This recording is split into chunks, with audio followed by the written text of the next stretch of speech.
भिखारी आया देख। ए चोर ए पैसा देना है भिखारी। ए रुकना है भिखारी, इधर देख।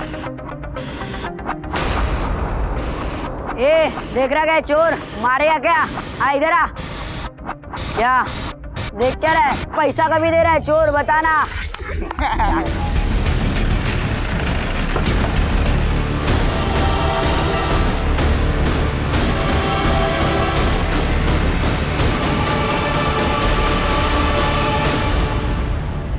नमस्कार, मैं रेणुका शाहने क्राइम पेट्रोल के इस नए अध्याय गुमराह बचपन में आपका स्वागत करती हूँ। एनसीआरबी यानी कि नेशनल क्राइम रिकॉर्ड्स ब्यूरो के आंकड़ों के मुताबिक भारत में हर साल 35,000 से 40,000 जुवेनाइल क्राइम्स होते हैं। किसी बिल्डिंग की मजबूती उसकी नींव से होती है, ऐसी ही हमारी जिंदगी की मजबूती हमारे बचपन से होती है।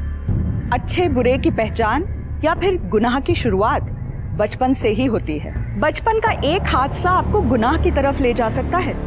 पकड़े जाने पर जुवेनाइल होम यानी कि बाल सुधार गृह भेज दिया जाता है। फिर स्कूली शिक्षा की जगह जेल के जुवेनाइल होम में पढ़ाई होती है और फिर वहां से एक ऐसी जिंदगी का सफर शुरू होता है जो बाकी बच्चों की तुलना में काफी अलग होता है।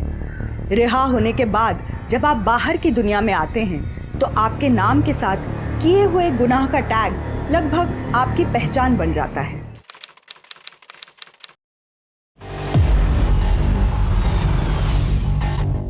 हेलो अक्षय भाऊ, गाड़ी आली। अब बाहर निकलो फटाफट, आज गेम कर देंगे नक्की।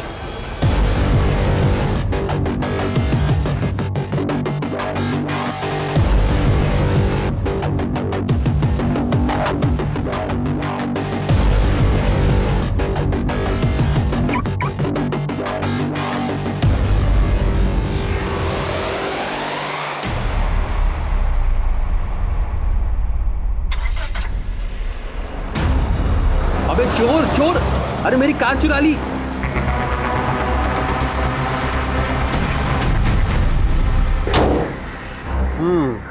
गाड़ी की कंडीशन तो ठीक है और ये पेपर भी पूरे ही हैं, तो वादे के मुताबिक ये लो पूरे 5 लाख रुपए। अब ये आपकी। Thank you.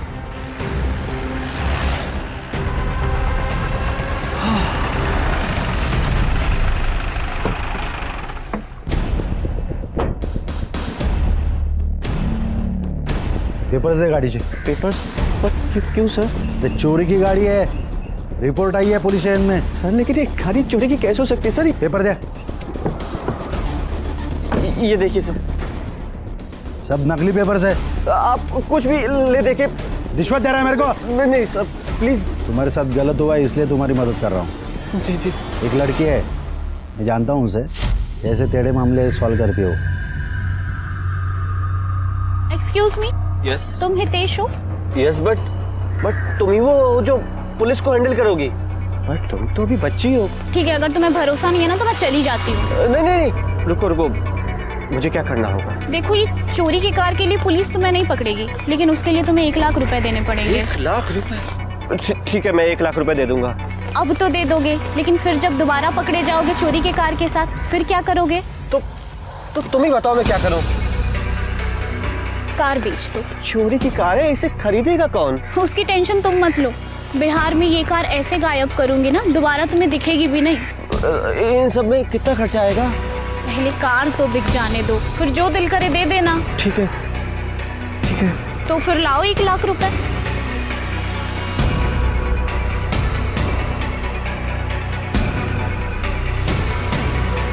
हाँ मैडम जी, आपका ड्राइवर आया है कार लेने के लिए। हाँ ठीक है, कार उन्हें दे दो, पैसे तुम्हें हफ्ते 10 दिन में मिल जाएंगे। हाँ भाई ले जाओ। कांग्रेचुलेशंस गाइस, चोरी के कार से हम लोगों ने 6 लाख रुपए भी बनाए और कार भी हमारे ही पास है। Well played guys, well played.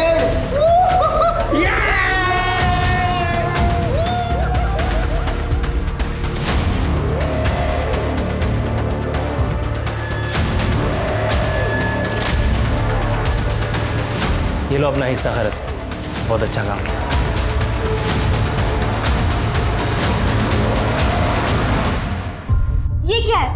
लड़की को ऐसे पेपर स्प्रे गिफ्ट देता है क्या? अरे क्यों नहीं, इससे मालूम पड़ता है कि मैं तेरी कितनी परवाह करता हूँ।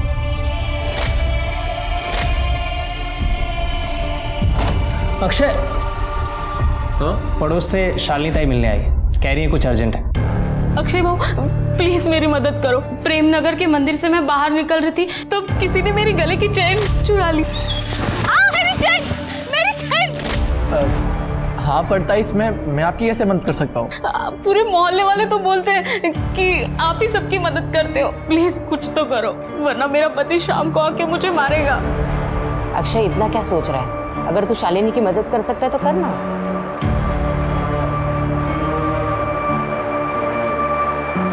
हेलो, ये प्रेमनगर में चेन स्नैचिंग का काम कौन करता है? प्रेमनगर, वहाँ पे मनीष राणे हैं।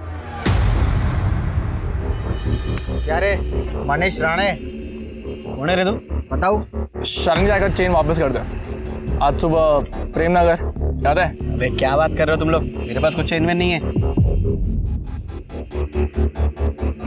देख, आखिरी बार कह रहा हूँ, वापस कर दे। अबे जाओ बाहर में तुम लोग। चल उठ, चल हाथ दे। ये क्या थकेला काम करता है बे? ताई भाई का चेन वेन चुराने का? हाँ, बड़ा काम कोई देता नहीं है, पालने के लिए कुछ तो करना पड़ेगा ना।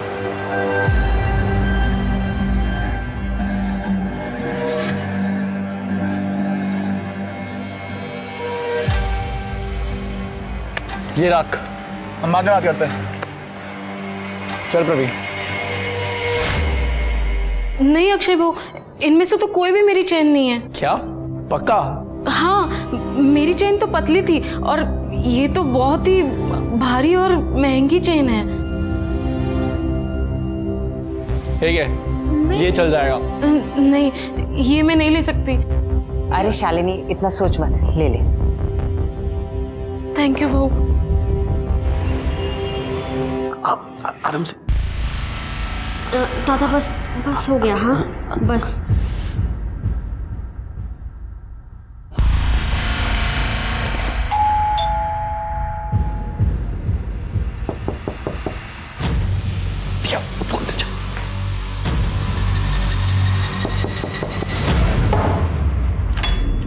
अब क्या लेने आए हैं? लेने नहीं, देने आए हैं एक ऑफर। कैसा ऑफर? हमारे साथ काम करने का, प्रॉमिस बड़ा काम करेंगे। क्या बोलता है?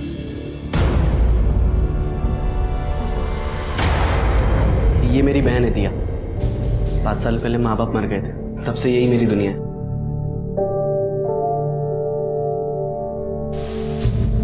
हाय।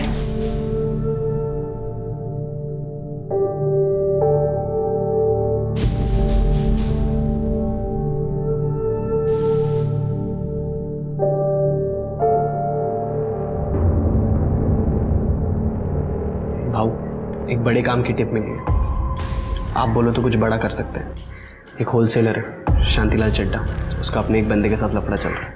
6-7 महीने से पैसे भी नहीं दिए। लेकिन ये सब तुझे कैसे पता? शांतिलाल चड्डा का ड्राइवर, उसने टिप दिया। मोटा पैसा लग रहा है। मेरे को थोड़ा सोचने का टाइम दे।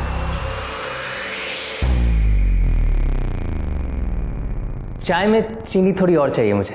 हाँ, नहीं मैं ले लूंगा, नो प्रॉब्लम। एक्सक्यूज मी, आपको कुछ चाहिए? चीनी।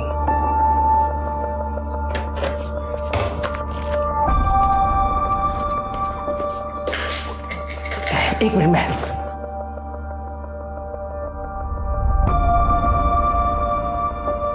हाय, I am Sandeep. I am दिया।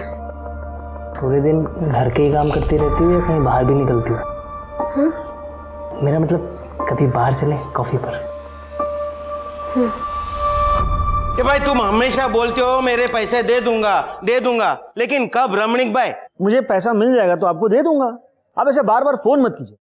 हेलो, केम छो अंकल? अरे तुम लोग दरवाजे से। जिग्नेश, अरे इन लोगों को अंदर कैसे आने दिया? आप काम की बात सुनो। अपन लोग आपका 20 लाख रुपया 48 घंटे में लाके दे सकते हैं। कैसे? वो आप अपुन में छोड़ दो, पर हाँ अपनी सर्विस का थोड़ा पैसा देना पड़ेगा। कितना? 30%। ये नहीं भाई, वो 30% बहुत ज्यादा होता है। मैं 25 से ज्यादा नहीं दूंगा, हाँ बोल देता हूँ। ओ काका, इधर क्या भाव तोल करने आए क्या इधर? Done, 25% done. आप जो भी है हमें डिटेल सेंड कर दो रमनिक भाई की, हम आपका काम कर देंगे। पनवेल में उसका बंगला है और एक बेटी है 10-12 साल की।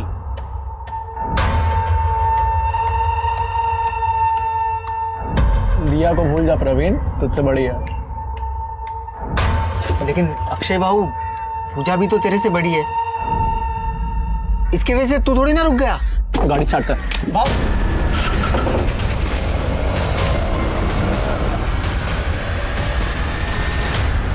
पापा प्लीज मुझे बचा लो, पापा प्लीज। बेटा बेटा तुम चिंता मत करो, मैं तुम्हें बचा लूंगा। मैं आपको कुछ नहीं होगा बेटा। ए, अगर मेरी बेटी को कुछ हुआ ना तो देख। ए, डायलॉगबाजी छोड़ और काम की बात सुन। बच्ची के 10 लाख रुपए और शांति भाई के 20 लाख रुपए अलग से। और अगर पुलिस के पास गया या कुछ भी घोची किया, तेरी बेटी किधर फेंकी हुई मिलेगी मालूम ही नहीं पड़ा, समझा क्या? हाँ बोल, चाय पी तो है? अरे नहीं बाबा, विदाउट शुगर पी रहा हूँ। सर, एक खबर आई है। न्यू इंटरनेशनल स्कूल के सामने एक 10-12 साल की बच्ची का किडनैप हुआ है। कई टीचर्स, मेड्स ने और पेरेंट्स ने इस बात को कंफर्म किया है। कंप्लेंट आई है? सर, यही सबसे ज्यादा चौंकाने वाली बात है। किसी ने FIR नहीं लिखवाई है। लड़की की डिटेल्स? सर, बच्ची का नाम वीरती है, बिजनेसमैन रमनिक ठक्कर की बेटी।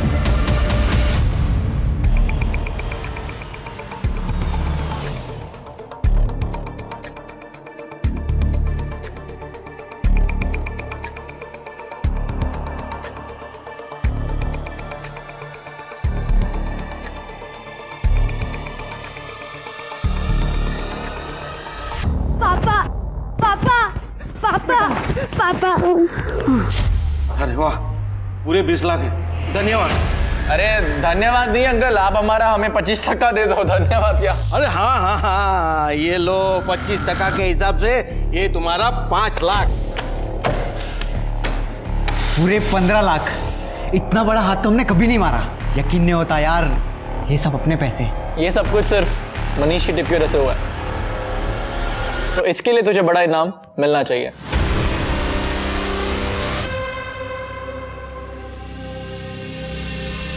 ये भी ले, ऐश कर। अब इससे तू अपने लिए गिफ्ट खरीद, अपनी बहन के लिए गिफ्ट खरीद, तेरे को जो करना है कर। ये पैसे तेरे। थैंक यू बाबू। अरे भाऊ, भाऊ ये क्या किया?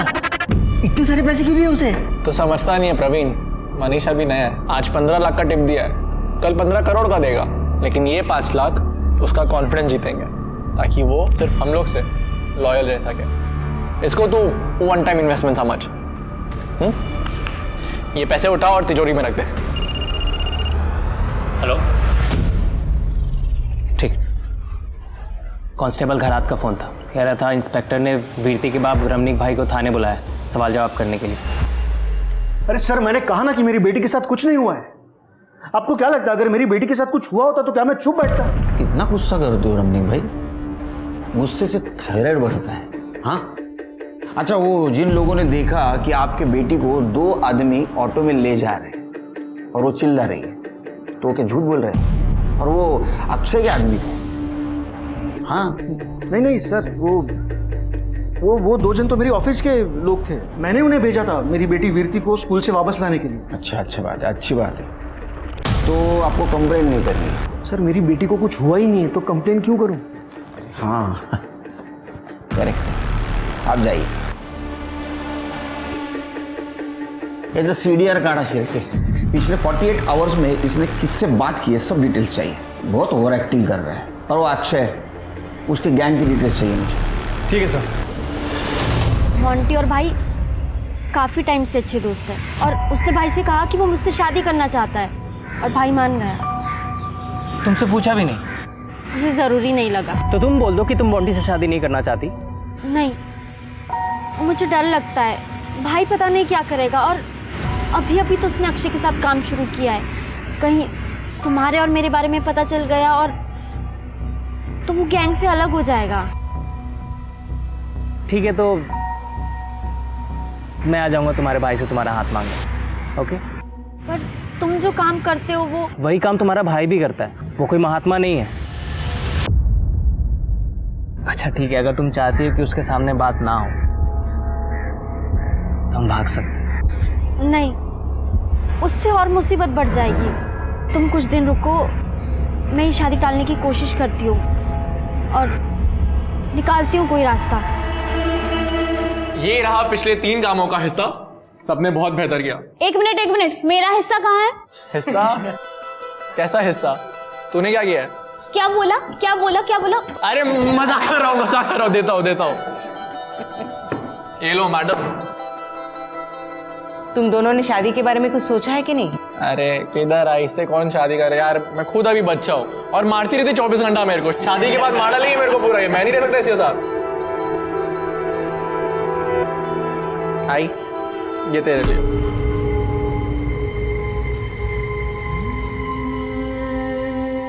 तेरे पापा जाने के बाद ये मेरा पहला जेवर है। अक्षय बाबू, आई मेरे को ना आप लोगों को एक खुशखबरी देनी है। हाँ बोलना। मैं ना दिया की शादी करा रहा हूँ। कांग्रेचुलेशंस। अच्छा है, ये तो बहुत अच्छी बात है।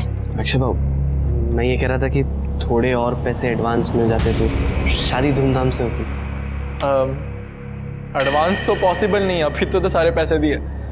हाँ, पर मैं गिफ्ट के तौर पे 6 लाख रुपए दे सकता हूँ, चलेगा? अक्षय बाबू, देख मोंटी, मैरिज हॉल की अगले महीने की डेट मिल रही है, क्या बोलता है?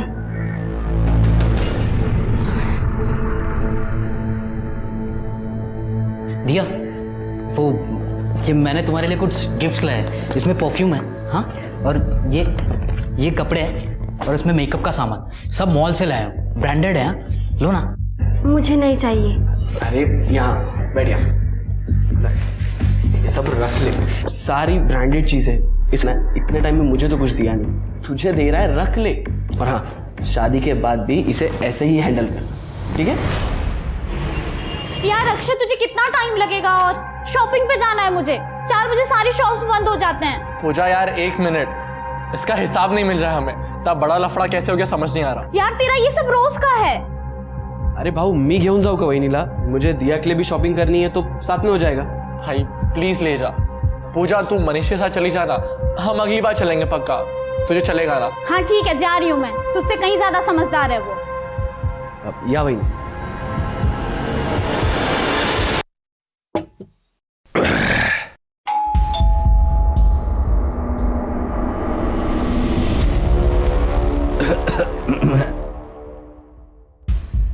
दिया, तुम यहाँ आओ ना। मैं ठीक हूँ, ज़्यादा टाइम नहीं लगेगा। क्या हुआ? मोंटी, मैं तुमसे शादी नहीं कर सकती। क्यों? क्योंकि मैं किसी और से प्यार करती हूँ और ये सब नहीं रख पाऊंगी। सॉरी, मैं चलती हूँ। वहिनी, अरे अरे अरे वहिनी रुक जाओ, मैं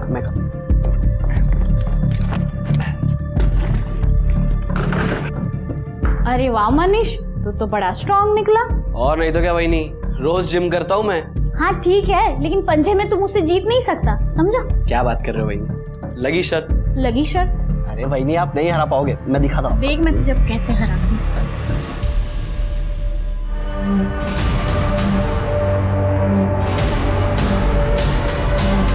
एक तरफ जहां मोंटी अपने आप को ठगा हुआ महसूस कर रहा था क्योंकि दिया के साथ उसकी शादी का सपना टूटने वाला था, वो बदले की आग में जल रहा था। वहीं दूसरी तरफ प्रवीण ने अक्षय को पूजा और मनीष के एक मासूमियत भरे पल का फोटो दिखाया और उसे कुछ इस तरह से दर्शाया कि अक्षय के मन में शक पैदा हो गया।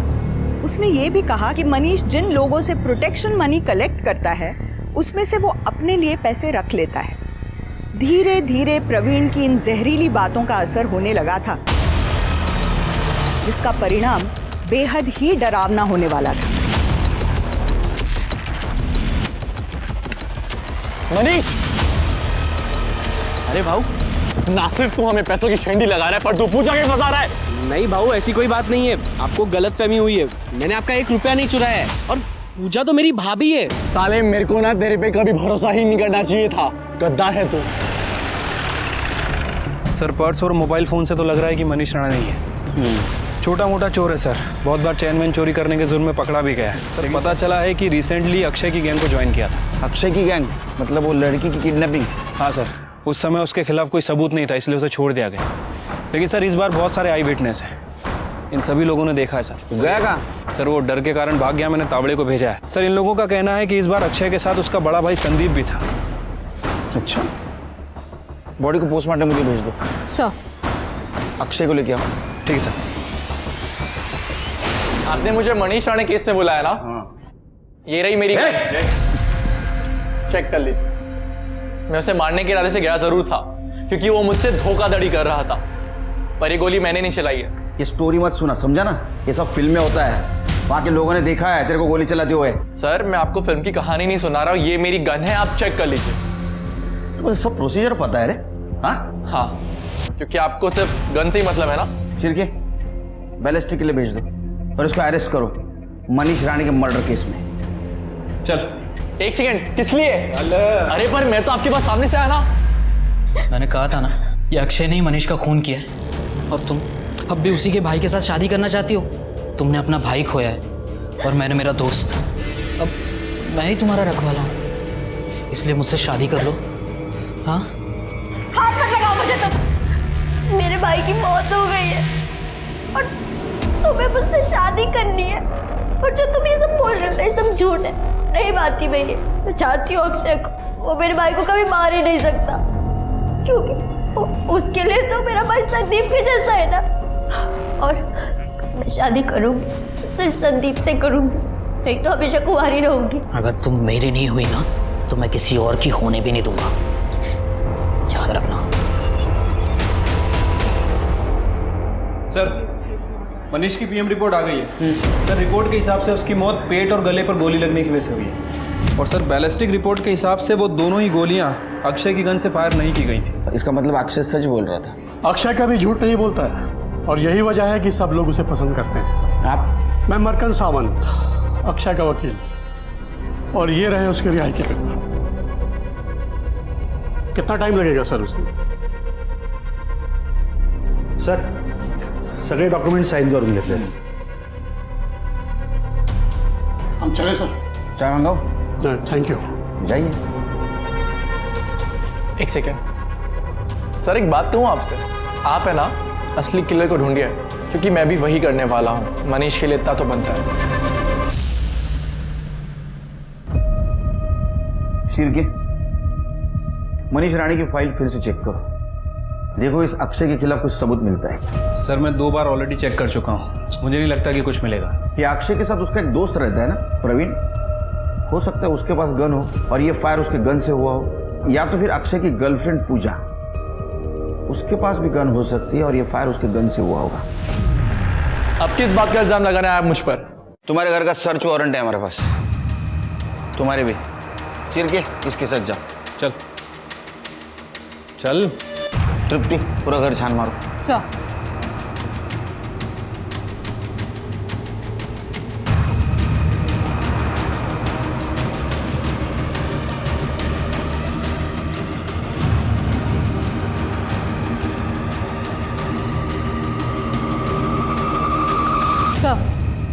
कुछ नहीं मिला सर।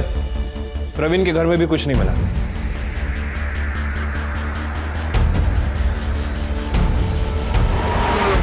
यहाँ क्यों बुलाया मुझे, वो भी अकेले? अब क्या मुझे प्रेम करना चाहते हो? पूजा, आपके लिए एक ऑफर है मेरे पास। एक काम करो, तुम पुलिस विटनेस बन जाओ, सब कुछ सच सच बता दो। ये अक्षय के कौन से लीगल इलीगल धंधे सब कुछ बता दो। मैं तुम्हें प्रॉमिस देता हूँ, प्रोटेक्शन दे दूंगा मैं तुमको। दिमाग तो ठीक है ना आप लोगों का? पता भी है क्या बोल रहे हो? ओ हेलो, माइंड योर लैंग्वेज।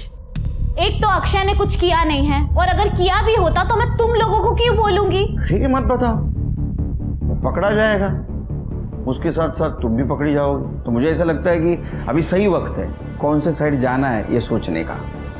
अपना फ्यूचर क्यों खराब कर रही हो? आपने कभी किसी से प्यार किया है? क्रिमिनल्स प्यार करने का टाइम ही नहीं देते। अगर प्यार किया होता ना तो जरूर समझते कि मैं अक्षय को कभी धोखा नहीं दूंगी। और रही बात मेरे फ्यूचर की, तो मेरा फ्यूचर तो मेरे अक्षय के साथ ही है। अब आपकी ये पूछताछ खत्म हुई तो मैं घर जाऊं, मुझे और भी बहुत काम है। हाँ जाइए, ऑल द बेस्ट। फ्यूचर बनाइए अपना अक्षय के साथ। शिर्के, प्यार सच में अंधा होता है। सर, हे लोग सगळे येडे डोक्याचे आहेत। ये अक्षय कोई नया क्रिमिनल नहीं है। अक्षय जब स्कूल में था ना, तभी वो उसने एक लड़के का मर्डर किया था। लेकिन सर, अक्षय के केस की इन्वेस्टिगेशन में ये सब बातें तो सामने नहीं आई हैं। नहीं, उस वक्त तो माइनर होगा ना, तो रिपोर्ट क्लासिफाइड नहीं होगी। उस वक्त इन्वेस्टिगेशन ऑफिसर कौन था? 6-7 साल पहले दिनेश भोसले साहब सीनियर ऑफिसर थे, उन्होंने केस हैंडल किया था। ये लीजिए केलकर साहब, आपकी 4 चम्मच वाली चाय। Thank you.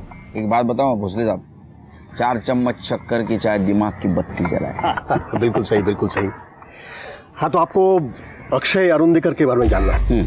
अक्षय और उसका दोस्त प्रवीण तांबे करीब 12-13 साल के थे, जिन्होंने सूरज पत के नाम के एक लड़के का मर्डर कर दिया, गोली चलाकर स्कूल के सामने। वैसे उसके पहले भी वो दोनों छोटे मोटे क्रिमिनल बन ही चुके थे। कैसे? अक्षय अपने दोस्तों को पैसे डबल करने का स्कीम बताता था, और उसका कहना था कि उसके पिताजी ने भी इस स्कीम में काफ़ी पैसे इन्वेस्ट किए और काफ़ी कुछ अर्न भी किया है, लेकिन कोई भी बच्चे उस पर विश्वास ही नहीं करते थे। आखिरकार एक लड़के ने उसे 200 रुपए दिए, और 15 दिन बाद ये ले तेरे 200 रुपए, और ये 200 रुपए जो तूने कमाए हैं। 2 हफ्ते में पैसा डबल। जा ऐश कर, चल पिज्जा खाते। अक्षय ने 200 रुपए अपने जेब से दिए थे, लेकिन उसकी ये ट्रिक काम आ गई और बहुत जल्द उन दोनों के सामने लड़कों की लाइन लग गई पैसे इन्वेस्ट करने के लिए। उन्होंने कुछ लड़कों को डबल पैसे भी दिए, लेकिन फिर दूसरों को बताया कि अगर ज्यादा पैसा चाहिए तो 1 महीना वेट करना पड़ेगा। अच्छा। और 1 महीने के बाद अक्षय भाऊ, और मेरे 1000 रुपए कब दिए तूने मुझे? 1 महीने पहले तो इन्वेस्ट करने दिए थे। नहीं, तूने मुझे कब दिए? ए प्रवीण, तेरे को याद है कि इसने पैसे दिए मेरे? ए, तेरे पास कोई प्रूफ है क्या? अक्षय भाऊ, ये आप ठीक नहीं कर रहे हो। ए चल बे, निकल सूरज, चल। अक्षय सीनियर क्लास की एक लड़की पूजा को चाहता था और उस पर खुलकर पैसे भी खर्च करता था। बाकी लड़कों के पैसे रिटर्न करने की उसकी कोई इंटेंशन नहीं थी। तो सूरज ने पूजा को जाकर सब कुछ बता दिया और अक्षय की इमेज खराब कर दी। तो नेचुरली उसके बाद से पूजा उसे इग्नोर करने लगी, नेग्लेक्ट करने लगी। इससे अक्षय आग बबूला हो गया। अक्षय के पिताजी एक बहुत जाने माने रियल एस्टेट एजेंट है, उनके पास लाइसेंस गन भी है, और ऐसा कहते हैं कि उन्होंने ही अपने बेटे को गन चलाने की ट्रेनिंग दी थी। पैसा कभी दे रहा है चोर, बताना। जुवेनाइल होम भेज दिया गया, और इसका नतीजा ये हुआ कि अक्षय के पिताजी को काम मिलना बंद हो गया। 1 साल के अंदर वो बीमार हो गए और उनकी मौत हो गई। उसके बाद उसके बड़े भाई संदीप ने भी कई जगह काम ढूंढने की कोशिश की, लेकिन एक मर्डरर के भाई को कौन नौकरी देगा। 5 साल के बाद वो दोनों जुवेनाइल होम से वापस आए। अक्षय, अक्षय, अक्षय, कैसा है तू? तू ठीक है ना? आज अगर तेरे बाबा होते ना तो बहुत खुश होते कि तू घर वापस आया है। अक्षय,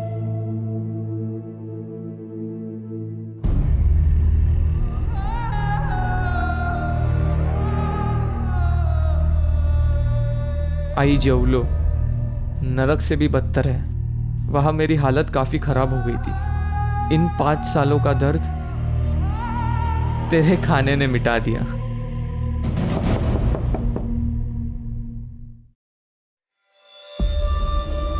प्रवीण? संदीप दादा, मेरे पापा ने मुझे घर से बाहर निकाल दिया है। मुझे पता नहीं मैं कहाँ जाऊँ। सही जगह आया है तू, अंदर आ जा।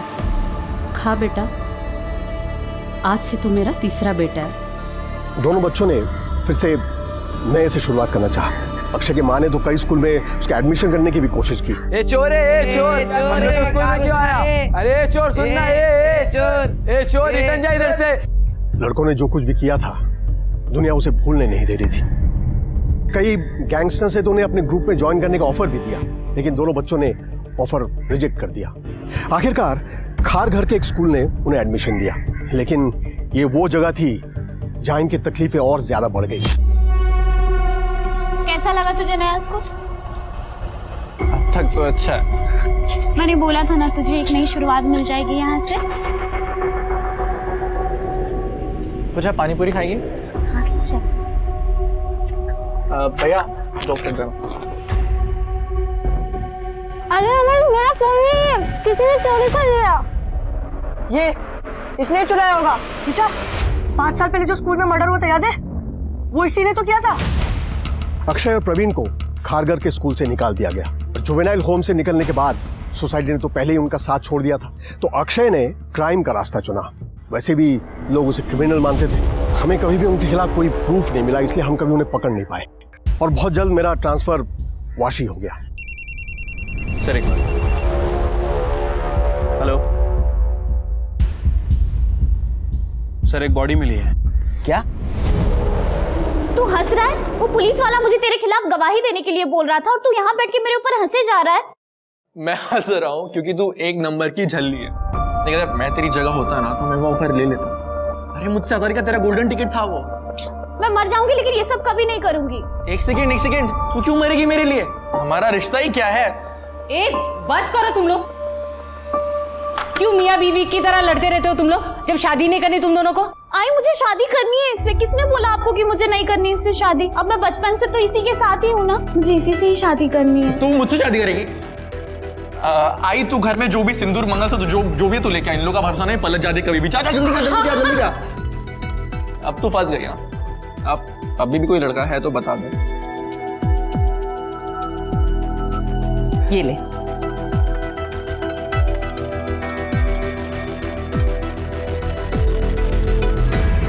कॉन्ग्रेचुलेशंस, आज से तू पूजा अरुणडेकर बन गई है।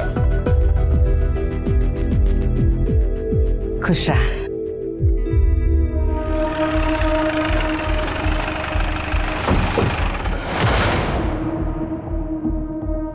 सर ये देखिए, गोली हार्ट और स्टमक पे लगी है। सर आई थिंक ये दिया राणे है, मनीष राणे की बहन। सर दिया राणे ही है। लेकिन ये इतनी सुनसान जगह क्या करने आई थी? सर जमीन पर ब्लड देख के लग रहा है कि शायद इसका मर्डर यही हुआ है। श्रुति, बॉडी को पोस्टमार्टम के लिए भेज दो और मुझे बैलिस्टिक रिपोर्ट चाहिए। सर सिर के इसके डिटेल्स निकालो। ठीक है सर। सर खबर मिली है कि दिया एंगेज थी और कुछ महीने बाद उसकी शादी मोंटी दुबे से होने वाली थी। इसका मतलब ये काम किसी एक तरफा लवर ने किया होगा या तो एक्स बॉयफ्रेंड ने। सर हो सकता है। वैसे सर ये भी पता चला है कि दिया इस शादी से खुश नहीं थी। उसका अफेयर संदीप अरुणडेकर के साथ चल रहा था। संदीप अरुणडेकर मतलब अक्षय का बड़ा भाई? हाँ सर। तो इसका मतलब अक्षय के पास मर्डर का मोटिव है। ले गया उसको? सर आप हर क्राइम मुझ पर ही डाल रहे हैं, और वैसे भी मैं दिया को क्यों मारूंगा भला? क्योंकि दिया को लग रहा था कि उसके भाई का मर्डर तूने किया, और इसलिए दिया ने तेरे भाई संदीप से शादी करने से मना कर दिया। जो गुस्सा आया तूने उसको मार दिया। सर दिया ने मुझे खुद फोन करके कहा था कि वो मान ही नहीं सकती कि मैं मनीष को तकलीफ पहुंचाऊंगा। मर्डर तो बहुत दूर की बात है सर। तेरी इस कहानी पे मैं यकीन कैसे करूं? आप मेरा फोन रिकॉर्ड चेक कर लो। मैं खुद दिया की मौत से टेंशन में हूँ सर। मेरे भाई का रो रो के बुरा हाल है। आप जानते भी कि उस पर क्या बीत रही है। जैसा कि अक्षय ने कहा था, फोरेंसिक रिपोर्ट में भी क्लियर हुआ कि उसकी गन दिया को मारने के लिए इस्तेमाल नहीं हुई थी। मकरन सावंत ने ठीक समय पर आकर अक्षय को आजाद करवा लिया। पुलिस ने संदीप और मोंटी दोनों से पूछताछ की और दोनों ने ही मर्डर में अपना हाथ होने से इनकार किया। संदीप ने दिया के मैसेजेस पुलिस को दिखाए, जिसमें साफ लिखा था कि वो उसके साथ भागकर शादी करना चाहती है, क्योंकि वो मोंटी से शादी नहीं करना चाहती थी। पुलिस को पता चला कि पनवेल के एक गन सप्लायर ने दिया के मर्डर से ठीक एक दिन पहले एक लड़के को गन सप्लाई की थी। जब सप्लायर को अक्षय, संदीप और प्रवीण की फोटो दिखाई तो उसने उन्हें नहीं पहचाना। पुलिस ने जब मोंटी की फोटो दिखाई तो सप्लायर ने बताया कि मोंटी ने ही गन खरीदी थी। पुलिस ने मोंटी को शक के बिना पर अरेस्ट कर लिया। पुलिस को लग रहा था कि ये केस भी मनीष मर्डर केस की तरह ही था, लेकिन तभी कि दिया की मौत मोंटी की गन से नहीं हुई थी, बल्कि दिया की मौत उस गन से हुई थी जिससे मनीष का मर्डर हुआ था। तो फिर ये मर्डर्स किसने किए थे और किस गन का इस्तेमाल हुआ था? और तब पुलिस के द्वारा एक बार फिर मोंटी से पूछताछ करने के बाद एक चौंका देने वाली बात सामने आई। बोला? हाँ सर, वो दिया ने मुझे बताया था कि संदीप और वो एक दूसरे से प्यार करते हैं, लेकिन मैं क्या करता? मैं तो इतने सालों से उसको अपनी बीवी बनाने के सपने देख रहा था और मुझसे वो भूल ही नहीं जा रही थी सर। फिर एक दिन वो प्रवीण ने मुझे बोला कि मैं कितनी बड़ी बेवकूफ़ी करने जा रहा हूँ। ये प्रवीण कौन? अक्षय का दोस्त? हाँ सर, प्रवीण वही मुझे उस जगह पर लेकर गया था जहाँ पर वो संदीप और दिया को मैंने हम बिस्तर देखा। मोंटी यार, मुझे तेरे लिए बहुत बुरा लग रहा है यार। शादी तेरी तय हुई है और वो संदीप दिया के साथ मजे कर रहा है। तेरा दिल बहुत बड़ा है यार। तेरी होने वाली बीवी को तो किसी और के साथ देख सकता है। अब मैं क्या कर सकता हूँ? वो दोनों तो प्यार करते हैं ना एक दूसरे से। प्यार? प्यार बोलता है? देख भाई, तेरा तो पता नहीं, लेकिन अगर तेरे बदले मैं होता ना, दिया को जिंदा नहीं छोड़ता। तो तेरा क्या मतलब है? मैं भी दिया को मार दूं? मैं तो मार देता भाई, मेरी सेल्फ रिस्पेक्ट है। तू देख ले तेरे को जो करना है वो। वैसे मेरे पास वो गन डीलर का नंबर है। तो तूने गन प्रवीण के कांटेक्ट से खरीदी? हाँ, मतलब मैंने सिर्फ दिया को डराने के लिए गन खरीदी थी, उसे गोली नहीं मारना चाहता था। मैं सच बोल रहा हूँ। फोन किसका आया था? फोन कौन सा आला होता? प्रवीण का। एक बात बता, तू दिया को मारते मारते रुक गया, हाँ? प्रवीण को कैसे पता चला? इसका मतलब प्रवीण वहां था। मुझे नहीं मालूम। एक काम करो सिर्फ, 23 अगस्त को प्रवीण दोपहर 2 से 4 के बीच कहाँ था ये चेक करो और उसके घर की दोबारा तलाशी लो। अगर वो दिया को मार सकता है तो मनीष को भी उसने मारा होगा। और सुन, अगर तेरी बात झूठ निकली तो ये बालों का झूला बना के झूलूंगा। सर आप फिर आ गए? ये सर्च करो सर, पूरा कोना कोना सर्च करो, कुछ ना कुछ जरूर होगा। सर आपको गलतफहमी हुई है, को मेरे घर में कुछ नहीं मिलने वाला। चुपचाप खड़ा रहे।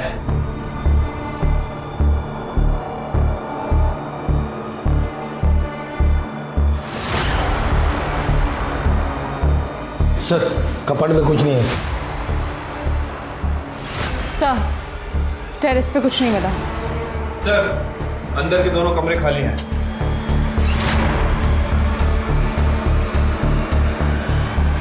देखा सर, मैंने कहा था कुछ नहीं मिलेगा।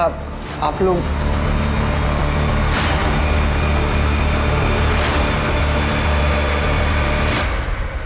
तेरे पास पैसा नहीं है क्या रे? हाँ, उसका कैब अलग है, इसका कैब अलग है। कर दे, पकड़ा दे।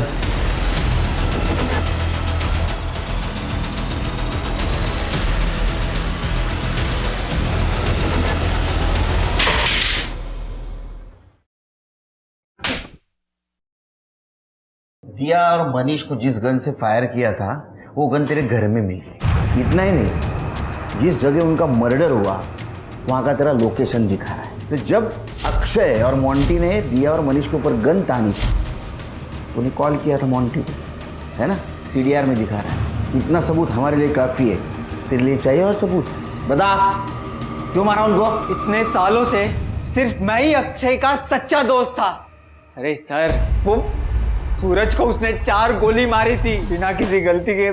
सूरज के मर्डर में भागीदारी बना दिया मुझे। हम लोग 5 साल जुएनाल में साथ में रहे, हर तरीके के टॉर्चर, दर्द सब साथ में सहन किए। मेरे तो माँ बाप भी छोड़ के चले गए थे, लेकिन मैंने अक्षय को नहीं छोड़ा था। बिना कोई सवाल किए मैंने अक्षय की गैंग ज्वाइन कर ली। मुझे लगा वो बराबरी का हिस्सा देगा, लेकिन अरे भाऊ रुक क्यों गया तू? मारना, ठोक दे उसको। पार्टनर रखने के बदले उसने मुझे प्यून बना कर रखा था। जब मनीष ने गैंग ज्वाइन किया, उसको भाई की तरह रखने लगा। सर मैं मानता हूँ मुझे दिया पसंद थी, लेकिन संदीप ने मुझसे दिया को भी छीन लिया। अगर संदीप और दिया की शादी हो जाती, मनीष और अक्षय और करीब आ जाते। बस सर इसी बात के लिए मैंने मनीष के खिलाफ अक्षय के कान भरना शुरू कर दिए। उसके बाद तूने मोंटी के दिमाग में दिया के खिलाफ जहर भर दिया ताकि शक संदीप पे जाए। हाँ सर। सर दिया तो मुझे वैसे भी नहीं मिलने वाली थी। इससे अच्छा होता वो मर जाती। वो बेवकूफ मोंटी अक्षय ने कभी भी मेरे कामों की कदर नहीं की, इसलिए मुझे अपना क्रेडिट खुद छीनना पड़ा। और सर वैसे भी ये गैंग मुझे चलाना चाहिए था, सबका बाहू मुझे बनना चाहिए। क्या सोच है तेरी? हाँ, तुझी ऊंची किती, विचार केवढे? अरे भाऊ बनना था तो अच्छे लोगों का भाऊ बनना है ना। ये क्या है? अब ट्राई कर जेल में बैठ के भाऊ बनने का।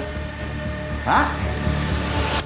प्रवीण की गवाही पर अक्षय को पुलिस ने अरेस्ट किया और उसने अपने भी सारे गुनाह कबूल किए। संदीप, पूजा, यहाँ तक कि कांस्टेबल सचिन घरत को भी गैंग का साथ देने के जुर्म में अरेस्ट किया गया। पेरेंट्स, टीचर और सोसाइटी होने के नाते अगर हम बच्चों की मानसिकता को पहले ही समझने की कोशिश करें तो उन्हें जुर्म के रास्ते पर आने से रोका जा सकता है।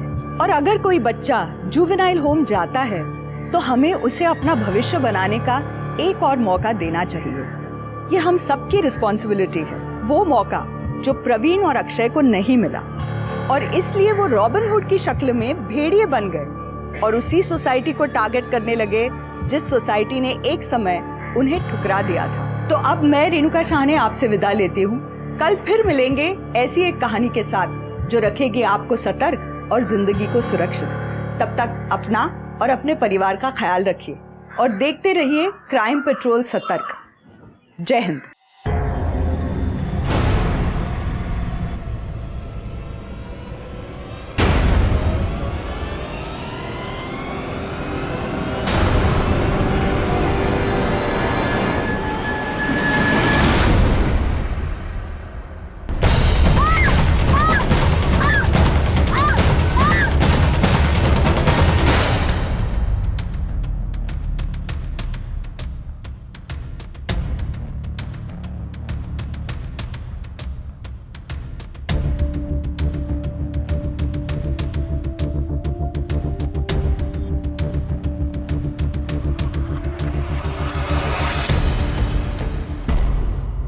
नमस्कार, मैं रेणुका शाहने क्राइम पेट्रोल के इस नए अध्याय गुमराह बचपन में आपका स्वागत करती हूँ।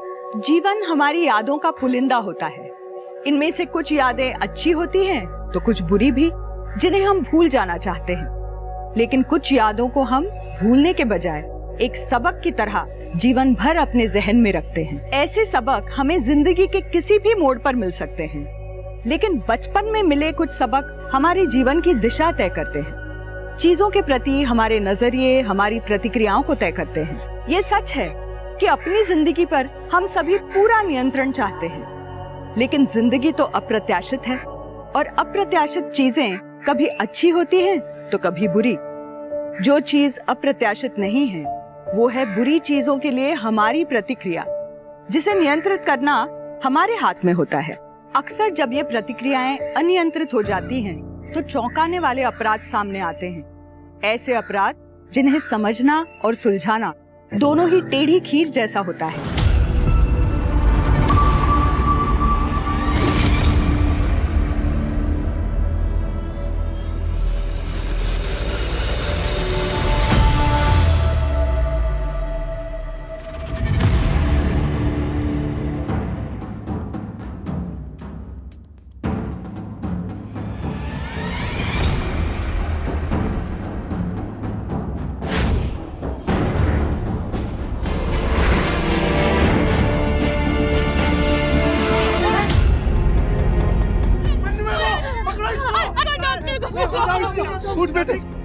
रघु, पहले इसकी बटन लगाओ, आज शाम को जाना है।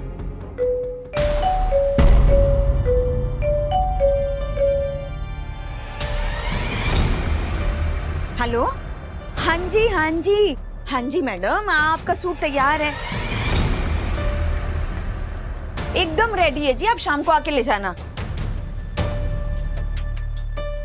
हाँ जी, वो मनु ने बुरन का सर फोड़ दिया, सब घेरे खड़े हैं उसे। रघु, संभाल लेना। चल जल्दी चप्पल पहन।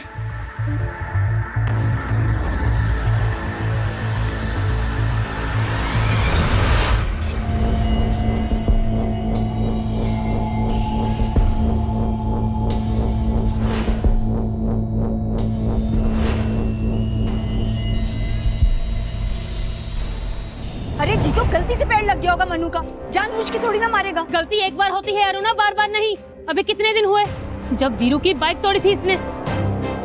कभी अंजू के बाल खराब कर दिए, कभी शिखा के घर का शीशा तोड़ दिया, और तू बोल रही है कि गलती से गमला गिरा दिया इसने मेरे बेटे के सर पर। अरे तो माफी मांग रही हूँ ना तुझसे, माफी मांग रही हूँ ना इसके लिए। बच्चा है, माफ कर दे। बच्चा नहीं है ये, बल्कि अपने भगौड़े बाप पे गया है जो हमारे चिट फंड के पैसे लेकर भाग गया। भागे नहीं है वो। तो कहाँ है पिछले 1 साल से? कहाँ है तेरा पति विमल? जीतो, देखो जो हुआ है बच्चे से हुआ है, अब उसे फांसी पे लटकाओगी क्या? अरुणा, तुम बच्चों को लेकर घर पे जाओ।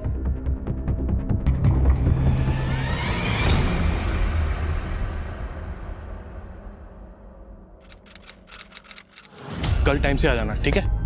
ये सारा सामान कल लोड करवाना है, ठीक है? जाओ।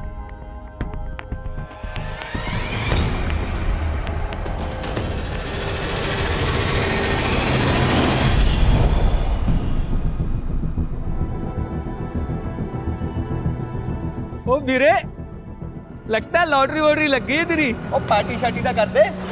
ये रख दो।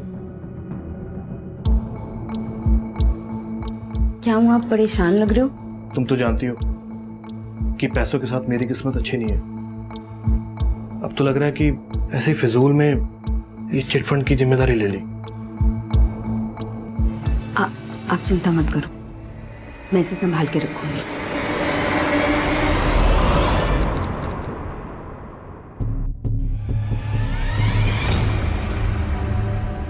तो गलतियां करते रहेगा तू? हाँ, मोहल्ले के और किसी बच्चे से क्यों नहीं होती? कब तक लोगों को मैं तेरे लिए सॉरी सॉरी बोलती रहूंगी? सॉरी।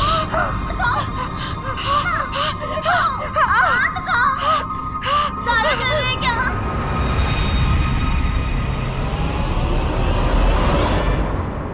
देखो, तुम मनु के बारे में बाद में सोचना, पहले डॉक्टर के पास चलो। तुम्हारा हाथ देखो कितना जल चुका है।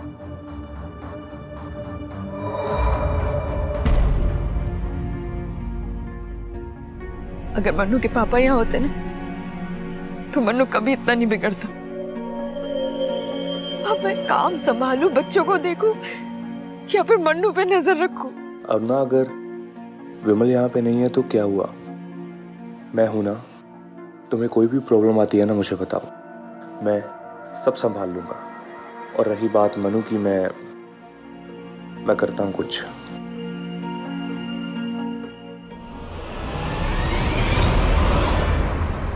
अरे गुड़िया, ये तुम्हारे लिए नहीं है। देखो, मैं तुम्हारे लिए ना दूसरी बनाऊंगा, बहुत अच्छी वाली। दे दो। अरे मेरी बात मानो, देखो पापा की अच्छी बच्ची हो ना, गुड़िया हो ना पापा की। देखो सुनो, दो मुझे, दो। अरे गुड़िया है, तुम्हारे लिए नहीं है। मैं ना मैं बहुत अच्छे रंग की, इसी रंग की बना के दे दूंगा फिर तुम्हें, ठीक है? दे दो। दे दो। अरे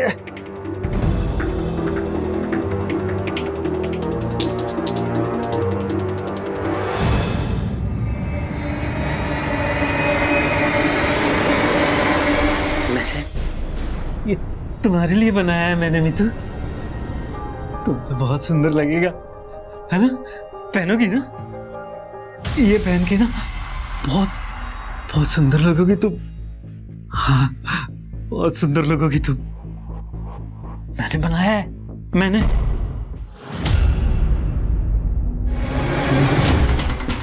मैडम, सब मेरे साथ चलिए ना। वो मेरे घर पे मेरा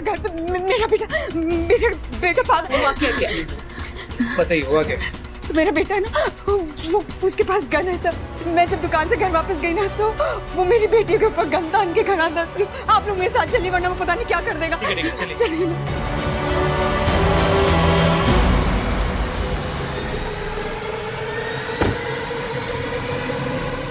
सर जल्दी।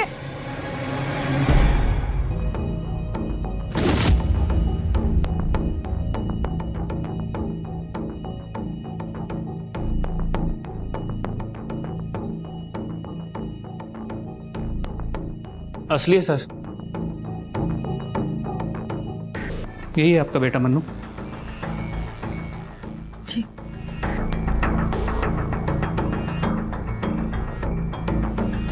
बैठो बेटा। बेटा, ये बंदूक तुम्हें कहाँ से मिली? किसने दी? किसी ने नहीं दी। ये गन तो मुझे ड्रॉअर में रखी मिली। मुझे लगा खिलौना है, इसलिए मैंने ले ली। ये झूठ बोल रहा है, सही झूठ बोल रहा है। अभी इसी गन से ये मुझे और अपनी बहनों को मारने वाला था और अब कह रहे कि खिलौना थी। माँ सच में मुझे यही लगा कि वो बस एक खिलौना है। मैंने तो रिंकी और मीतू के साथ खेलने के लिए लिया उसे। आई एम सॉरी माँ। शांत हो जाओ, शांत हो जाओ। बेटा, ऐसी चीजें है ना खेलने के लिए नहीं होती। अगली बार अगर ऐसी कोई चीज मिले तो उससे दूर रहना। पक्का? प्रॉमिस? प्रॉमिस।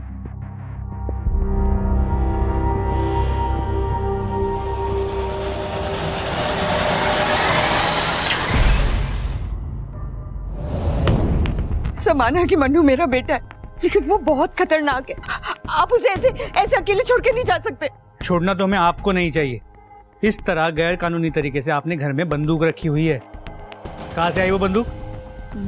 मुझे नहीं पता, शायद मेरे पति की होगी। बुलाइए अपने पति को। भाग गया सर, हम सबके चिटफंड के पैसे लेकर 1 साल पहले ही भाग गया। सर मुझे नहीं पता कि मेरे पति का, वो 1 साल से गायब है।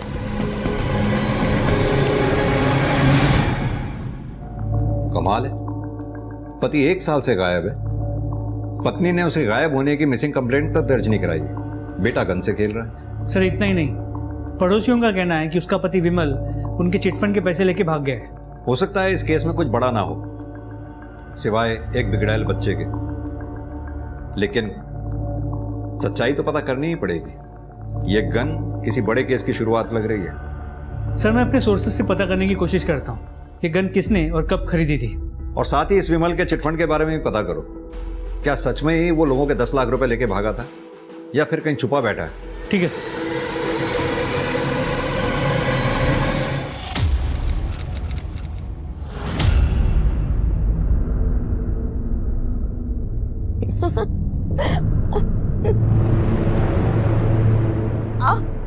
क्या हुआ? नहीं वो कुछ नहीं।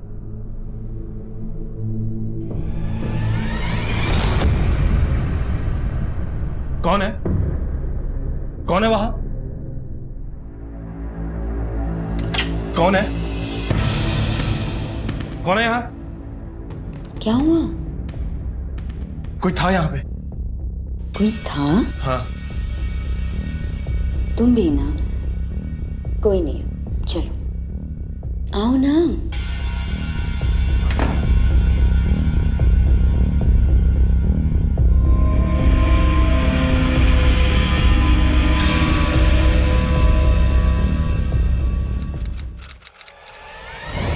अरुणा के घर से जो गन मिली है वो नई तो नहीं है। अगर नई होती तो ये जो अवैध रूप से गोली बंदूक का बिजनेस करते हैं इन्हें पता होता कहाँ से खरीदी, कब खरीदी, लेकिन उन्हें इस बंदूक के बारे में कुछ भी नहीं पता। तो फिर क्या वो गन विमल ने खरीदी थी? विमल ने खरीदी थी या नहीं ये कहना मुश्किल है, लेकिन जब विमल का बैकग्राउंड चेक किया तो सस्पिशियस बात सामने आई। 1 साल पहले जब विमल गायब हुआ था मोहल्ले के चिटफंड के 10 लाख रुपए उसके पास थे और उसके बाद विमल को किसी ने नहीं देखा।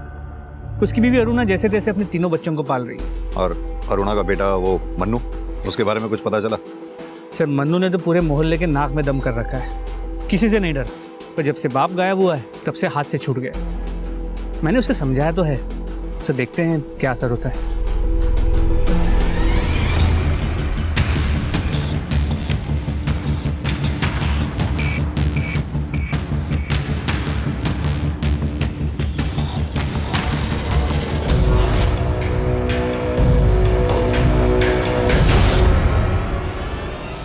बच्चों का खाना बना रही थी ना, इसलिए दुकान पहुंचने में देर हो गई, लेकिन बस अब। अरे तब तक मीतू को कुछ हो गया है, वो उठ ही नहीं रही है। मैंने कई बार उठाया। माँ चलो चलो। अच्छा तब तक एक काम करो, मैं ड्रॉअर में ना नाप रखा है तो वहां पे उसको, हाँ उसी नाप से बना लो।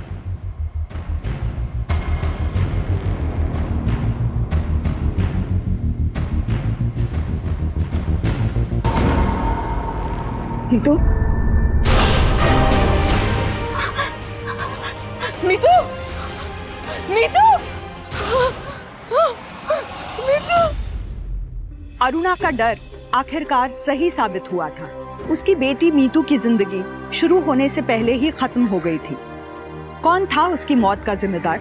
रहस्य सिर्फ इतना ही नहीं था इस केस में, बल्कि अरुणा के पति विमल की गुमशुदगी और उसके बेटे मनु का अजीब लेकिन डरावना व्यवहार भी अपने में बहुत से राज समेटे हुए था। पुलिस के सामने सवाल थे, मगर उनको ईमानदारी से जवाब देने वाला कोई नहीं था, विशेष रूप से अरुणा। वो पुलिस के सामने शुरू से ही चीजों की आधी अधूरी तस्वीरें पेश कर रही थी।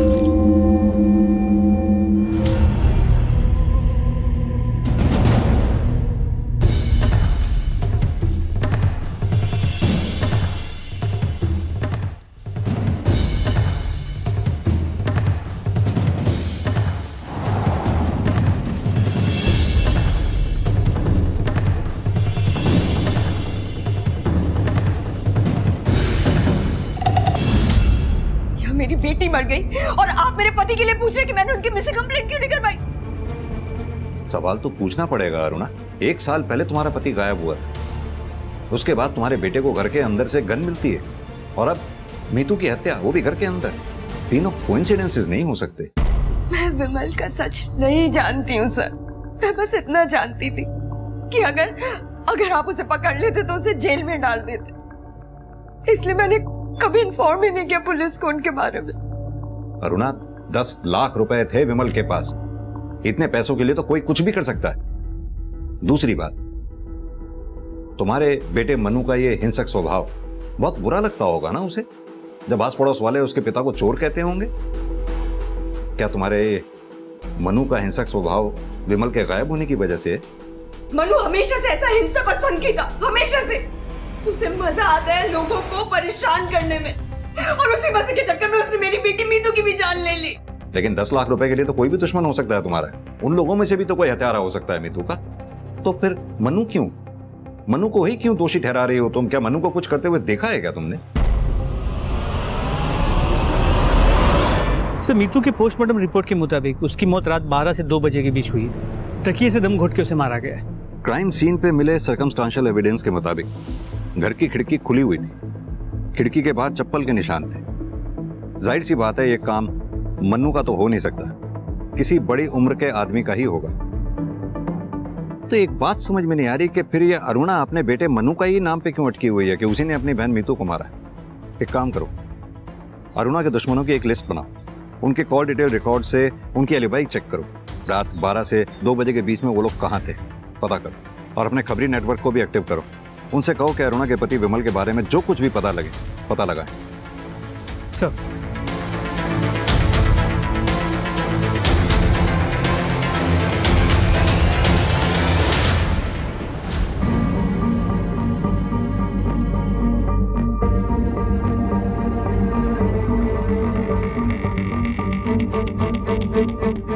सर, सर ये जूते का प्रिंट 7 या 8 नंबर का लगता है।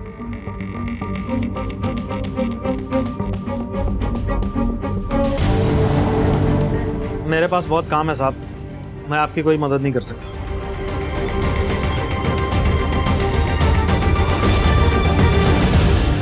तुम्हारे यहाँ तो सब बड़ों के कपड़े हैं, ये बच्चे के कपड़े यहाँ कैसे हैं?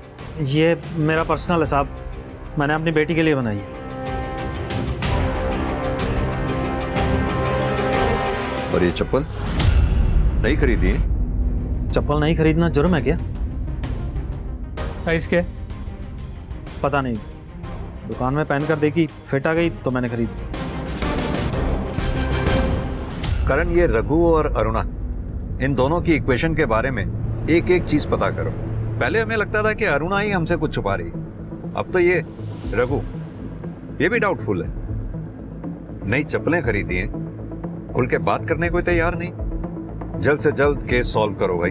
पहले ही हमारे ज्यूरिसडिक्शन में 2 केसेस अनसॉल्व्ड हैं। एक में किलर फरार है, दूसरे में यही क्लियर नहीं है कि सुसाइड है या मर्डर, और अब ये तीसरा मीतू का केस। जल्दी अगर सॉल्व नहीं किया ना तो मीडिया आसमान सिर पे उठा देगा। सर, मैं जल्द से जल्द पता करने की कोशिश करता हूँ।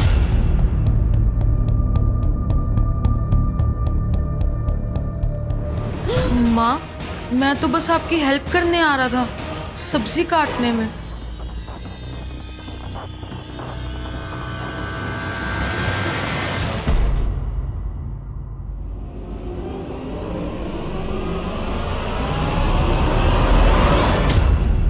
देवेद, तुम्हें यहाँ नहीं आना चाहिए था।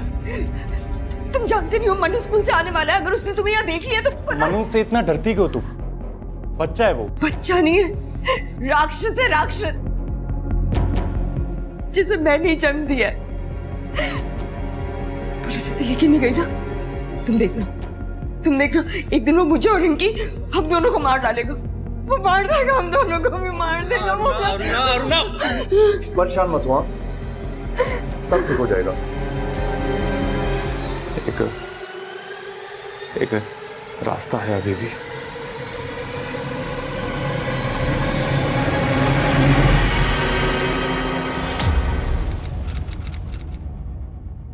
करण, इन बच्चों के केसेस में भी अभी तक कुछ हाथ नहीं लग पाया हमारे। और ये मीतू का मर्डर केस, ये तो जैसे वहीं आकर रुक गया। कुछ तो है जो हम मिस कर रहे हैं। सर मैम रुकिए रुकिए, आप कहाँ जा रहे हैं? सर मेरे को सच पूजा आने दो। सर मेरा मनु कहीं गायब हो गया है। गायब हो गया? वो मार देगा, हम दोनों को भी मार देगा वो। अरुणा परेशान मत हुआ, सब ठीक हो जाएगा। एक रास्ता है अभी भी। सर अब मैं इसे नहीं संभाल सकती, हाथ से निकल गया है मेरे। आज भी इसे बेहोशी की दवा दी है तब यहाँ ला पाई हूँ। आपने अच्छा किया, अच्छों को सुधारा है हमने, इसे भी सुधार देंगे। आराम से घर जाइए आप।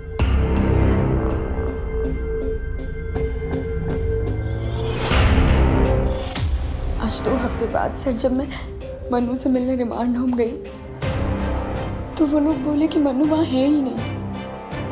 सर वो लोग झूठ बोल रहे हैं। मतलब? सर मुझे कुछ समझ नहीं आ रहा है। मैं खुद मनु को वहां छोड़कर आई थी सर, और अब वो लोग कह रहे हैं कि मनु कभी वहां आया ही नहीं। आप लोग प्लीज मेरे साथ चलिए ना, आप लोग चलेंगे ना तभी वो लोग असलियत बताएंगे कि उन्होंने मेरे मनु के साथ किया क्या है। प्लीज चलिए मेरे साथ प्लीज। हम तो खुद आपको नहीं समझ पा रहे हैं। कभी आप अपने बेटे मनु को मीतू का कातिल बताती हैं और कभी इतना कंसर्न शो करती हैं कि जैसे उसके बगैर आप रह नहीं सकती हैं। चल क्या रहा है ये? सर जैसा भी है पर है तो मेरा बेटा ही ना। ठीक है पूजा, इनके बच्चे की मिसिंग कंप्लेंट लिख लो, उसके बाद हम रिमांड होम चलते हैं आपके साथ। चलिए।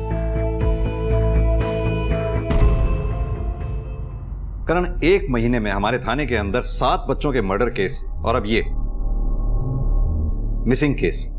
This is really sad. Sir अगर बच्चा यहाँ होता तो मैं क्यों झूठ बोलता कि वो यहाँ नहीं है? इससे तो मैं 2 घंटे पहले ही मिला हूँ, और वो भी पहली बार। सर ये झूठ बोल रहा है, जरूर इसने मनु को कुछ किया है। आप लोग मेरा विश्वास कीजिए सर, मैं झूठ क्यों बोलूंगी? मैं और देवेंद्र 3 हफ्ते पहले मनु को खुद यहाँ छोड़ने आए थे। अगर आपको यकीन नहीं होता तो आप देवेंद्र से पूछ लीजिए ना। सर मैं आपसे कह रही हूँ, ना तो आप मेरे पति की बातों का भरोसा कीजिए और ना ही उस चुड़ैल अरुणा की बातों का। कहना क्या चाहती हैं आप? देवेंद्र को पूरी तरह अपने जाल में फंसा कर रखा हुआ है उस औरत ने। वो उसके कहने पर कुछ भी कर सकता है। मनु से तो वो छुटकारा चाहती ही थी, और देवेंद्र से अच्छा इंसान कौन मिलता उसे इस काम के लिए? आखिर जिस इंसान ने अपने बच्चे को मारने से पहले नहीं सोचा, वो अरुणा के बच्चे को मारने से पहले क्या सोचेगा? अपने बच्चे को मारने से पहले नहीं सोचा मतलब?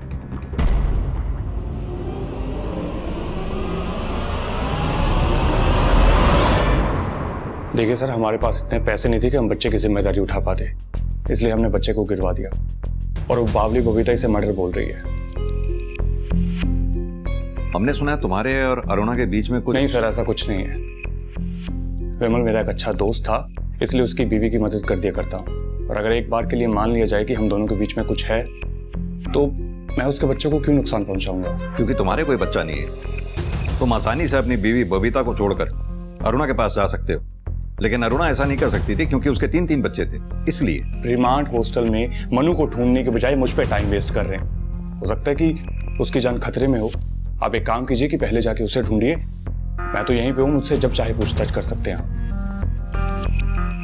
करण, एक ही घर में पहले पति गायब होता है, फिर बेटी का मर्डर होता है, और अब बेटा गायब हो जाता है। कुछ तो बड़ा क्राइम हुआ है इस फैमिली में। सर, शेरपुर गांव में से रघु की बीवी के बारे में पता चला है।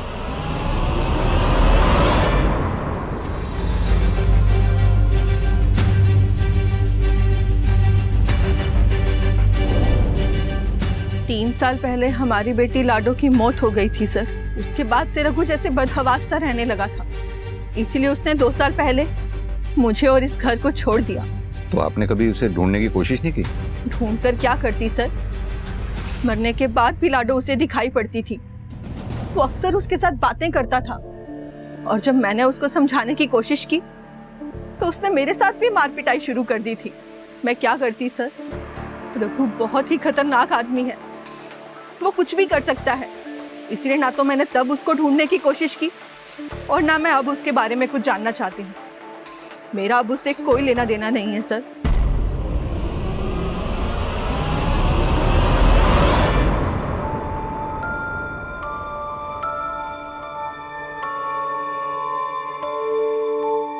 ये कौन है पापा? मेरी लाडो जैसी एक और गुड़िया, बिल्कुल मेरी लाडो जैसी प्यारी। झूठ, आपकी लड्डू जैसी कोई प्यारी नहीं हो सकती, ये भी नहीं। अच्छा रुक बदमाश।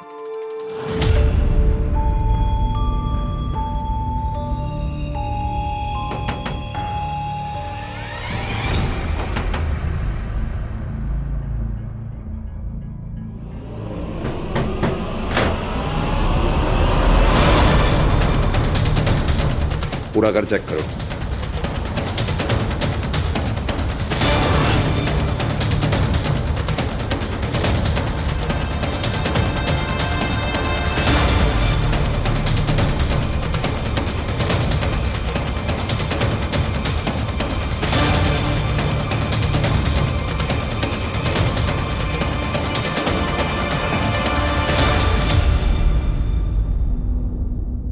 इन सारी बच्चियों में मैं अपनी लाडो को ढूंढता था, फिर मैं कैसे किसी बच्ची का खून कर सकता हूं सर? और वो पुराने चप्पल जो तूने अपने घर में छुपा रखे थे, कैसे मैच हुए उन फुटप्रिंट से जो हमें अरुणा के घर की खिड़की के बाहर मिले?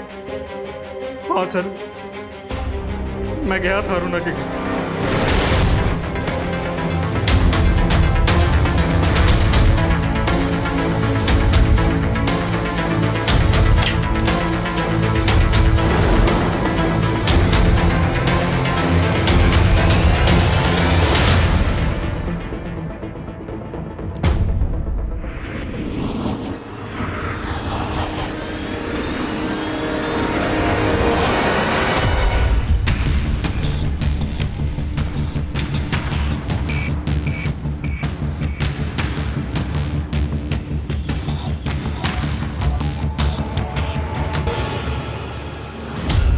उस रात मैंने वो ड्रेस रखी और मैं बाहर निकल गया। मुझे तो सर ये भी नहीं पता कि मीतू उस समय तक जिंदा भी थी या नहीं।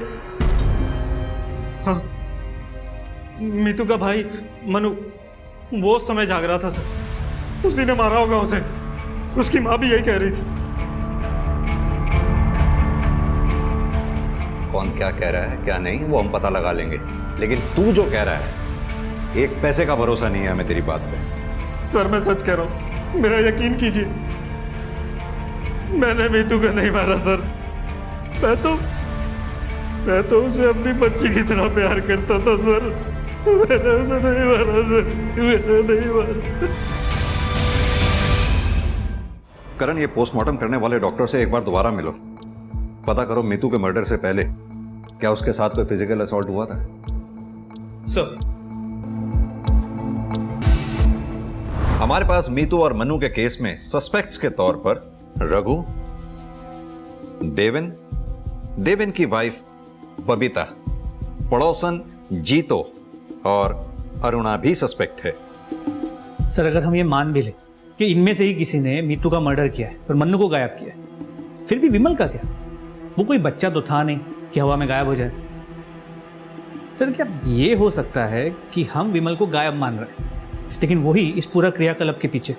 एक पॉसिबिलिटी हो सकती है ये भी, लेकिन क्या ये विमल इतना शातिर होगा? मुझे डाउट। लेकिन हां, एक बात तो कंफर्म है, इन सब क्रियाकलापों से इस विमल का कोई ना कोई कनेक्शन तो जरूर है। अब पता ये लगाना है इस विमल के साथ साल भर पहले हुआ क्या था। ये केस मनु के अजीब व्यवहार की वजह से शुरू हुआ था, मगर पुलिस के लिए टिप ऑफ द आइसबर्ग की तरह साबित हुआ, जो सतह पर कुछ और था और गहराई में कुछ और। इस केस में इतने ट्विस्ट और टर्न सामने आए थे कि ये केस किसी काल्पनिक कहानी की तरह हो गया था। और अब तो मनु भी गायब था, जिसकी वजह से इस केस का पिटारा खुला था। पुलिस के सामने सच तक पहुंचने के रास्ते बहुत कम थे, और जो रास्ते थे भी उन पर केस से जुड़े लोगों ने अपने झूठ के स्पीड ब्रेकर बना रखे थे, जो पुलिस को मनु तक पहुंचने से भी रोक रहे थे। कहीं ऐसा तो नहीं था कि पुलिस ने देर कर दी थी? कोई तो अंदाजा होगा तुम्हें अरुणा। तुम्हारा पति विमल अगर सच में गायब है तो कहां होगा, किसके साथ हो सकता है? देखो, हमें डाउट है इस सबके पीछे तुम्हारे पति विमल का ही हाथ है। मैं विमल के बारे में सचमुच कुछ नहीं जानती हूँ सर। मैं सिर्फ इतना जानती हूँ कि मेरी बेटी रिंकी और मेरी जान खतरे में। आप उसे ढूंढिए सर, आप उसे ढूंढिए। लेकिन तुम्हें मनु पे ही डाउट क्यों है? क्या छुपा रही हो तुम? मैं कुछ नहीं छुपा रही हूँ सर, कुछ नहीं छुपा रही। मीतू के जाने के बाद मुझे यकीन हो गया है कि मन्नू कितना खतरनाक है। इसीलिए मैंने उसे रिमांड होम भेजा था, लेकिन वो वहां से भी भाग निकला है। सिर्फ मेरे पास ना अब सिर्फ रिंकी बची है। प्लीज मनु को ढूंढिए सब, प्लीज ढूंढिए, उससे ढूंढिए ना उसे। बेटा रिंकी, क्या कभी तुम्हें तुम्हारे भाई मनु ने नुकसान पहुंचाने की कोशिश की है? कभी मारा या पीटा हो? बोलो बेटा। आप इससे क्या पूछ रहे हैं? ये तो बच्ची है ना। लेकिन मैं आपको बता रही हूँ, आप प्लीज मेरा विश्वास कीजिए, प्लीज।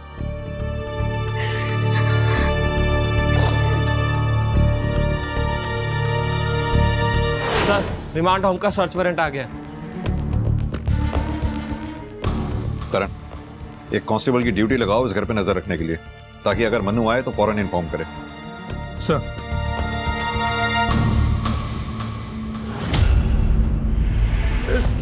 सर अब उस औरत के कहने पे सर क्या कर रहे हैं ये सब आप? सर, पुलिस रेड का पता चलते ही मेरे हॉस्टल की इमेज तो मिट्टी में मिल जाएगी सर। खड़े रहिए।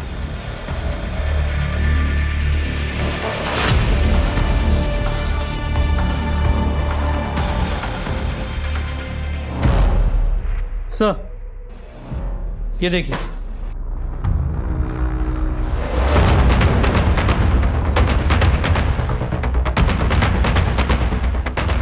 क्या है ये? Sorry sir. दरअसल सर, मनु की माँ उसको यहाँ छोड़ गई थी और मनु सर भाग गया यहाँ से। हॉस्टल की रेपुटेशन खराब ना हो सर, इसलिए मैं झूठ बोलता रहा। सर वैसे मनु सर हमारे काबू करने की चीज नहीं था सर। एग्जैक्ट लास्ट टाइम बताइए जब मनु यहाँ रिमांड होम में दिखा था। सर कोई 8 दिन पहले। अगर मनु यहाँ से 8 दिन पहले भागा है तो ज्यादा दूर तो गया नहीं होगा, क्योंकि उसके पास पैसे वैसे तो थे नहीं। पैदल चलकर कहां तक जाएगा? एक काम करो, मनु की फोटोग्राफ आसपास के एरिया में सर्कुलेट करवा दो। कोई तो होगा जिसने उसे देखा होगा। जी सर। Excuse me. हेलो। अच्छा, ठीक है सर। एक इंफॉर्मेशन मिली, मन्नू जिस स्कूल में पढ़ता था उसी स्कूल में आदित्य भाटी भी पढ़ता था। 1 साल पहले तक मनु भी बाकी बच्चों की तरह ही था, मगर जब से उसके फादर गायब हुए तब से वो काफ़ी बदल गया था और उसने लड़ना झगड़ना भी कुछ ज़्यादा शुरू कर दिया था और स्कूल तो ऑलमोस्ट आना बंद ही कर दिया था। आप 8 महीने पहले यहाँ प्रमोट होकर प्रिंसिपल बने। दरअसल मेरे से पहले जो यहाँ पे प्रिंसिपल थे उन्हें रिज़ाइन करना पड़ा, क्योंकि हमारे यहाँ पर एक बच्चे की मौत हो गई थी 8 महीने पहले। आदित्य भाटी जी। हमारा सबसे लंबा अनसॉल्व केस।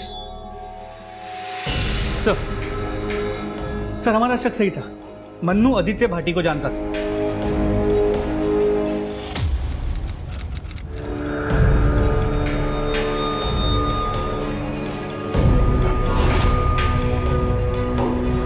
और सर सिर्फ आदित्य भाटी नहीं, 6 महीने पहले एक लड़की गायब हुई थी, प्रिया शर्मा, बाद में जिसकी हमें बॉडी मिली थी।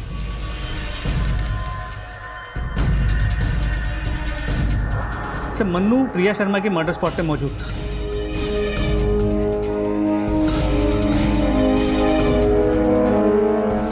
आदित्य भाटी मन्नू के साथ स्कूल में पढ़ता था और प्रिया की डेड बॉडी भी हमें जहां से मिली वो क्राइम स्पॉट मन्नू के घर के पास था। तो क्या ये दोनों मर्डर मन्नू ने किए होंगे? सर सिर्फ ये 2 केसेस नहीं, मैंने आसपास के पुलिस स्टेशन से जो सिमिलर बच्चों के मर्डर केसेस हैं उनकी फाइल्स मंगाई थी। सर और 2 केसेस में मन्नू मर्डर स्पॉट पे मौजूद था। सर ये देखिए।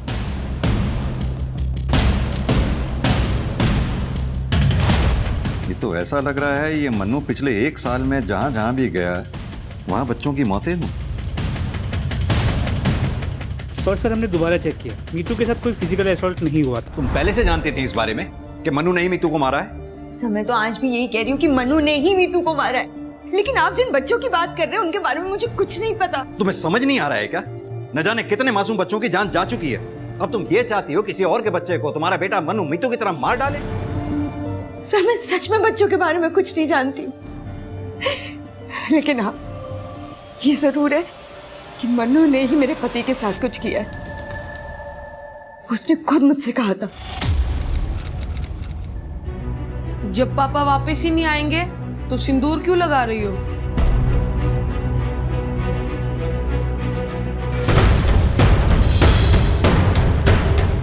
तेरे पापा जरूर आएंगे। मैं कह रहा हूं ना, नहीं आएंगे।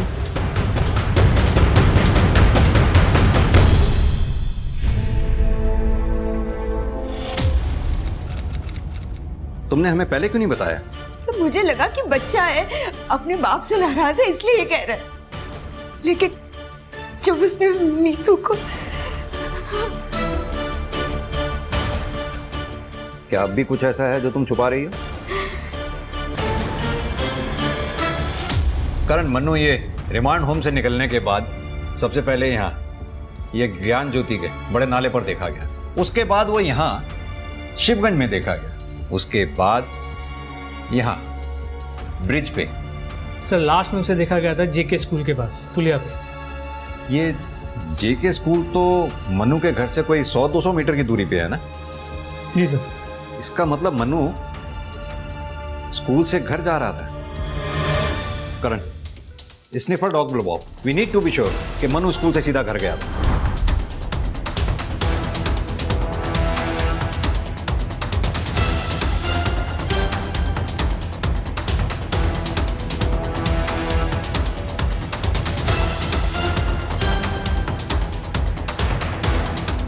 सर लगता है इधर कुछ है, इधर खोदना पड़ेगा।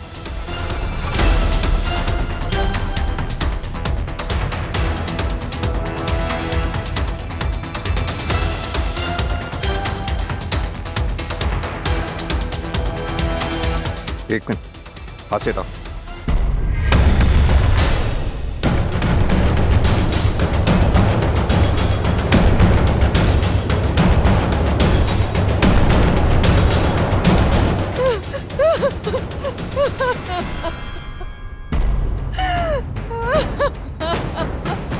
सर लगता है इधर कुछ है, इधर भी खोदना पड़ेगा। खोदो।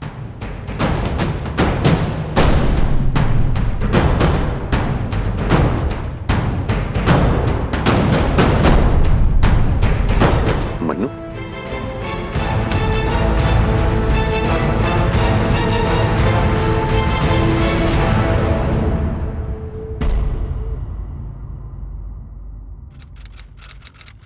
नहीं छोड़ो मुझे। पापा गेट खोलो, मत मारो मम्मी को। पापा गेट खोलो, पापा गेट खोलो। हाँ क्या है, क्यों चिल्ला रहे हो? हाँ जाओ यहाँ से। मनु, इतनी हिम्मत हो गई कि तू अपने बाप पे हाथ उठाएगा? हाँ? मनु मुझे बचाना चाहता था, उसे ये नहीं पता कि विमल मुझे मार के अपना गुस्सा निकाल रहा है। अगर वो मुझे नहीं मारता तो वो खुद और उसकी बहनें उसके गुस्से का शिकार बन अपने बच्चों को बचाने के लिए। मैं विमल की मार सहती रही कि जैसे जैसे मनु बड़ा होता गया उसे बर्दाश्त नहीं होता था कि विमल दिन में मुझे पीटता है और रात को मेरे साथ। विमल को रोक नहीं सकती थी और मनु को समझा नहीं सकती थी मैं। काश के इन दोनों में से कोई एक काम तुमने किया होता तो मनु अपने पिता को गोली नहीं मारता। विमल की डेड बॉडी से जो बुलेट हमें मिली तुम्हारे घर से जो गन हमें मिली थी उससे मैच करती है। हम ये भी जानते हैं तुम्हें पता है अपने पति की हत्या के बारे में। जी, मनु जब रिमांड होम से भागकर वापस आया था तब बताया था उसने।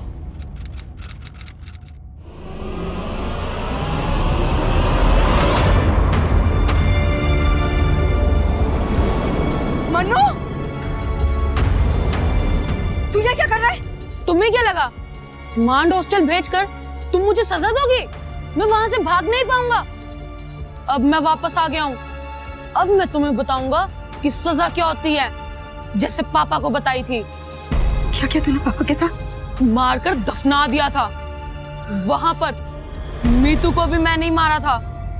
और अब तुम्हारी और रिंकी की बारी है। लेकिन वो मर गए। पुलिस को इन्फॉर्म करती तो मुझे जेल हो जाती।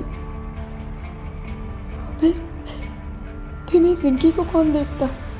इसीलिए मैंने देवेन को बुलाया। लेकिन सर, देवेन की इसमें कोई गलती नहीं है। अरुणा, तुम्हें ध्यान है तुमने एक बार कहा था कि मनु ने तुमसे कहा था कि विमल लौटकर नहीं आने वाला है। काश कि तुमने उस वक्त अपने पति की गुमशुदगी की रिपोर्ट यहाँ लिखवाई होती, या फिर मन्नू के ऊपर जो तुम्हारा डाउट था उसके बारे में तुमने हमें बताया होता, तो भी हम उन बच्चों की जान बचा पाते जिन्हें बाद में मन्नू ने अपना शिकार बनाया। मन्नू ने जो किया सो किया, लेकिन तुमने जो किया उसे हरगिज सही नहीं ठहराया जा सकता, बिल्कुल भी नहीं। सजा तो तुम्हें भुगतनी पड़ेगी, और तुमसे ज्यादा सजा भुगतेगी तुम्हारी अपनी बेटी रिंकी, जो अब आश्रम में बिना माँ बाप के जिंदगी भर रहेगी।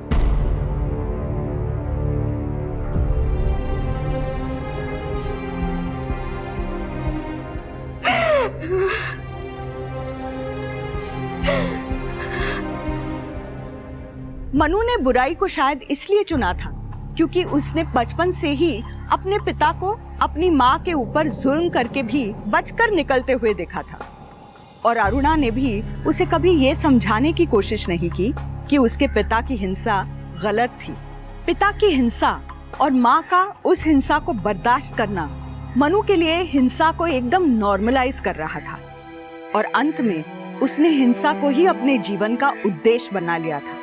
जब हम किसी की गलती को छुपाने की कोशिश करते हैं, मुद्दों के बारे में खुलकर बात नहीं करते हैं, तो हम खुद या तो अपराध की तरफ बढ़ रहे होते हैं या किसी और को अपराध की तरफ धकेल रहे होते हैं। तो अब मैं रेणुका शाहने आपसे विदा लेती हूँ। कल फिर मिलेंगे एक ऐसी ही कहानी के साथ जो आपको रखेगी सतर्क और जिंदगी को सुरक्षित।